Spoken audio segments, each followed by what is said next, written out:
Shalom. Call hello Yahweh Bashan Shai Bahashim Bakakwadash. Double honors unto the apostles and the elders. Salutations to all my fellow laborers doing this work in truth and sincerity, risking their lives and their freedom to do so now more so than ever. To the scattered elect that are scattered around the four corners of the earth that be like unto the speckled bird, the Israelite foreigners. And to the Akwath that are listening and learning, to you I say Shalom. This is your brother Malcolm from the branch of the Great Millstone here in Chicago, coming at you with another lesson in truth. And this lesson is going to be about the failing of Esau, Edom. His plans will fail. All right, they're going to do all this work for nothing. All right. So I'm going to start with Wisdom of Solomon, second chapter, starting at verse 10. And it reads, "Let us oppress the poor righteous man. Let us not spare the widow, nor reverence the ancient grays of the aged." And when you look at how they're telling people to wear double masks, I'm seeing these old people that can barely breathe already. Now they got people running around, some people wearing double masks. All right, you can't go anywhere, you can't do anything. This is some low grade oppression, which is going to turn to high grade oppression.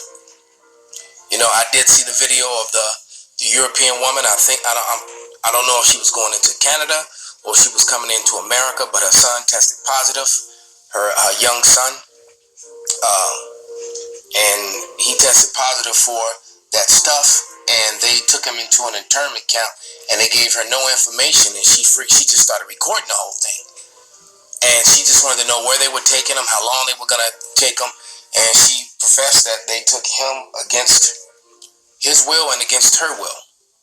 All right, so hey, when the wicked are in rulership, the people mourn. So the whole world is mourning right now, and they're going to use this situation to establish their plan. And once they do, that's when the Lord is going to destroy them. So you know that's why the days are going by. We're praying that the days be fast. But let's continue with the reading. All right, and it says, "Let our strength be the law of justice, for that which is feeble is found to be nothing worth."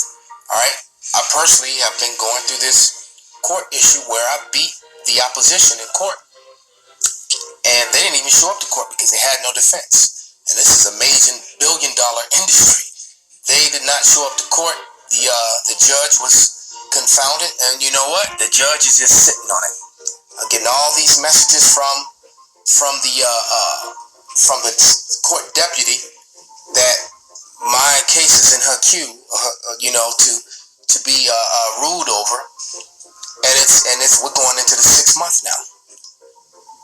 This is ridiculous, you know. They brought, because I thought I'd beat the thing, but then they brought it back. So and now it's just sitting there.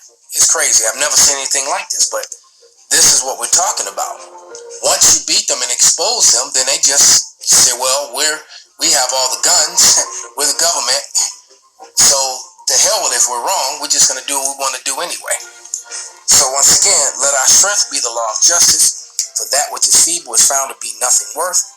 Therefore let us lie and wait for the righteous man, because he is not for our turn, and he is clean contrary to our doings. He upbraideth us with our offending of the law, and objective to our infamy and transgression of our education. And we use the scriptures to justify what we're saying and show that they're not righteous. All right, that they're wicked and that they are the wicked. All right, he professes to have knowledge of God, and he calleth himself a child of God. He was made to reprove our thoughts, and we are the children of the Most High Power. All right, he is grievous unto us to behold, for his life is not like other men's. His ways are another fashion. We follow the law, statutes, and commandments. We uplift the law, statutes, and commandments, and they are complete opposition of it. The fact that all professional men and all professional positions in this empire, the majority of them wear bald faces. That is to shave your face completely bald when you're 60, 50, when you're 40, 50, 60, 70 years old with a bald face is complete blasphemy, and that's against the Lord. They even show you that because they're supposed to be a Christian society, but even when you look at the false Renaissance art of the pale face saints, they all had beards. part of the laws is for the men to have hair on their face. But they'll say that that's unprofessional or unsanitary, which is a complete and total lie. All right? He was made to reprove our thoughts. He is grievous unto us to behold, for his life is not like other men's, his ways are of another fashion. We are esteemed of him as counterfeits. He abstaineth from our ways. As from filthiness, he pronounceth the end just to be blessed, and maketh his boast in God into his Father. And we do. We know that the end has to come before we're blessed. We do profess that. All right? And which is another reason why they've been stalling to do a lot of things that they were going to do, because they're afraid of that end. All right? But now we're to the point of no return on both sides. We have no plan B, and neither do they. This is full steam ahead. Their carnality war against our spiritual war. All right? Let us see if his words be true. Let us prove what will happen in the end of him. All right? So their goal is to exterminate so-called Negroes, Latinos, and Native Americans off the earth, especially the men. All right? Because that's how the race comes back, through the men. Okay? The men carry the seed. Verse 4. I'm sorry. 18. For if the just man be the son of power, he will help him and deliver him from the hand of his enemies. Let us examine him despitefully in torture, that we may know his meekness and prove his patience, our suffering. Because what do we always bring out? Revelation 13, 9, and 10. You know? Matter of fact, let me just grab it real quick. Because we're suffering patiently, waiting for these people to go down. Revelation 13 and 10, and it reads, he that leadeth into captivity shall go into captivity. See, that's the end that they were speaking of, that we're waiting for. All right? He that killeth with the sword must be killed with the sword. Their blessing was the sword. That's how they got control over the whole entire earth. And the rule over the earth by use of the sword. Rape, robbery, murder, and killing. And establishing laws to keep themselves in power. Here is the patience and the faith of the saints. Patience means to wait, to suffer. All right, we're patiently waiting for them to be removed from power. All right.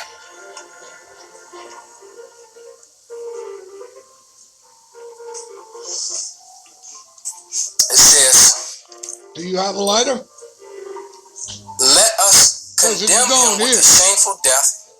Oh, you for do. by his own sayings he shall be respected. Such things they did imagine, and which deceive, for their own wickedness have blinded them. All right? So their own wickedness have blinded them by wishing these things upon us. All right? It says, as for the mysteries of power, they knew them not. They don't know the mysteries of God. We did.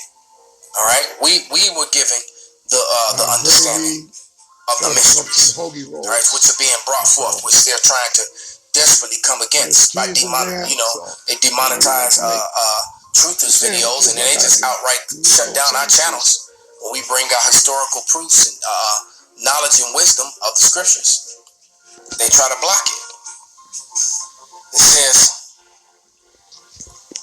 neither hope they for the wages of righteousness, nor discern the reward for blameless souls.